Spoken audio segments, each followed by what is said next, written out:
Connecting things in parallel might seem quite complicated, but actually it's the natural way to set things up, and there are two reasons for this.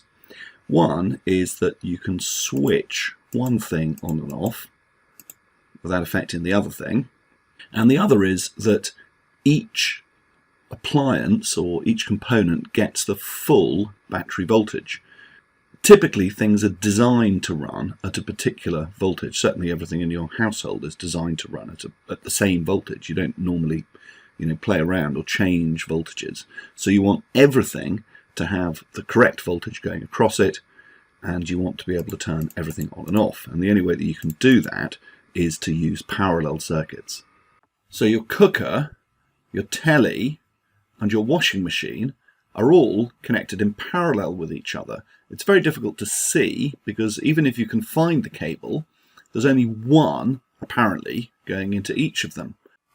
Here's a small piece of cable that goes into your washing machine, say, and if we look inside the cable, we can see that there are two wires, one covered in brown plastic, which is called a live, and the other one covered in blue plastic, which is called a neutral. There's another wire as well, which is called the earth, but that only comes into play if there's a fault, so we'll ignore that for the moment. And inside here we can see the copper wires, which is where the current actually flows. And you can follow these copper wires all the way back, ultimately along the pylons, and all the way back to a generator in a power station. If you follow it from the power station along the sort of pylons underground into where it comes into your house and so on, it eventually connects to the back of your plug in the wall. This is actually inside the wall. You can't see this.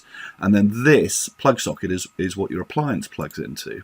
So this is the plug, and then that plug has wires in a cable that comes out of the plug, and this is what you actually plug into your machine.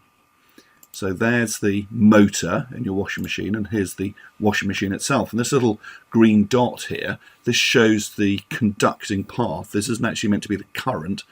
In fact, the current in your household appliances actually isn't a direct current. It moves backwards and forwards like a sort of bicycle wheel flowing backwards and forwards all the time. So it doesn't go like the direct current that we've been looking at for batteries. But anyway, this is the conducting path, and you can see that it starts off with a generator, goes along the cables, through the plug, one wire, back through the other wire, and then back to the generator again. So there is actually still a complete conducting path all the way from the generator all the way to your actual appliance. And if we change the diagram a little bit, we can see how this actually is a parallel circuit.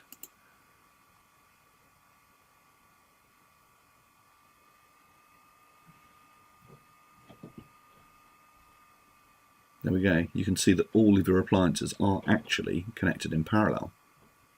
Even though the potential difference across each one is exactly the same, it's just the mains voltage, the current drawn by each one will be different.